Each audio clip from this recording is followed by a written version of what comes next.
আপনারা আমাকে এই কদিনে এত যত্ন করেছেন, আমার তো এখান থেকে যেতেই ইচ্ছে করছে না। কে বলেছে বাবা যেতে? থেকে যাও। না না বাবা, 1 মাস তো থাকলাম, আবার নইলে পরে এসে থাকবো। এই চলো। মা তাহলে আমরা আসলাম।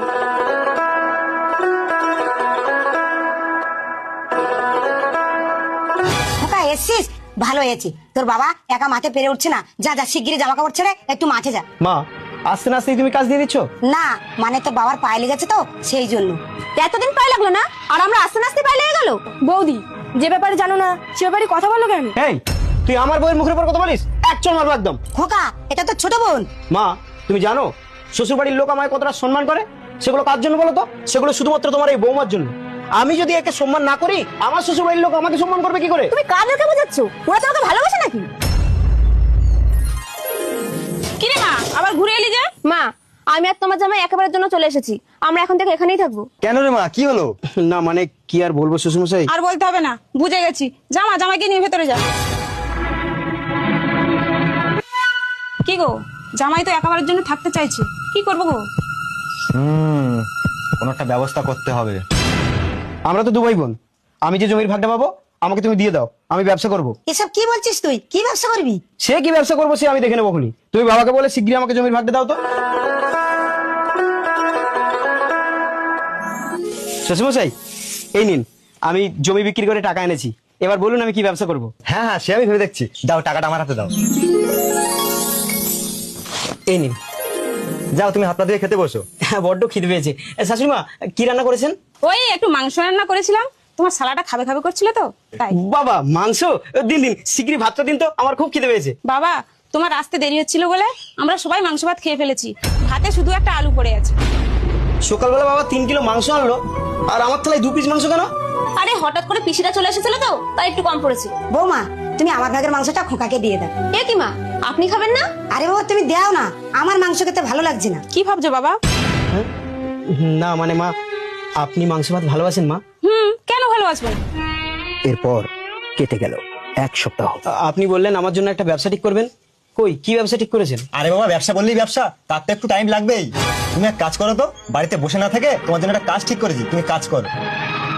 আজ বাবা জামাই, তোমার শ্বশুর তোমার জন্য একটা ভাটাই ভালো কাজ ঠিক করেছে। এসব কি বলছেন? আমি ইটের ভাটায় কাজ করব? তা কি হয়েছে? পুরুষ মানুষ হয়েছে, সব কাজ করতে হবে।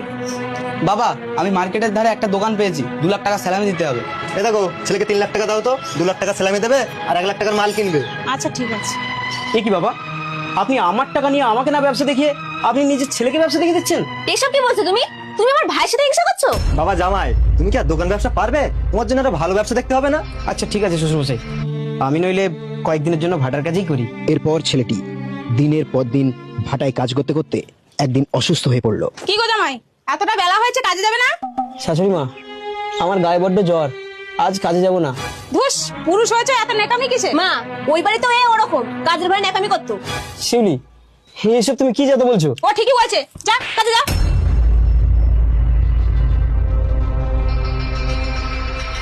বাহ চমৎকার, যার টাকায় বসে বসে খাচ্ছ আর তাকে আজকে ধাক্কা মেরে কাজে পাঠাচ্ছ। কি? ওর টাকায় খাচ্ছি মানে? শাশুড়ি মা, এই কটা দিন ভাড়ায় খেটে খেটে না এই হাতের তালুটা একেবারে পাথরের মতো শক্ত হয়ে গেছে। যেখানে পড়বে একেবারে 500 গ্রাম মাংস উঠিয়ে নেবে।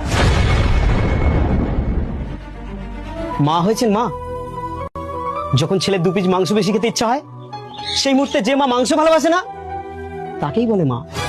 ছেলের বিপদের সংকেত শুনে যে মা রাতে ঘুমোতে পারে না তাকেই বলে মা। আরে একটু ভালো করে চেয়ে দেখুন তো, মা কাকে বলে? যার পা থেকে মাথা পর্যন্ত একটাই নাম লেখা, সেটা হচ্ছে মা। শিউলি, তুমি আমাকে একদিন বলেছিলে না যে সম্মান দিলে সম্মান পাওয়া যায়? তোমাকে আমার বোন অসম্মান করেছিল বলে একদিন তার গায়ে আমি হাত তুলতে গেছিলাম। কই, তোমাকে তো আমি সম্মান করেছিলাম, তুমি তো কই আমাকে সম্মান দিলে না। ছি, ধিক্কার জানাই তোমাদের মতো মানসিকতাকে।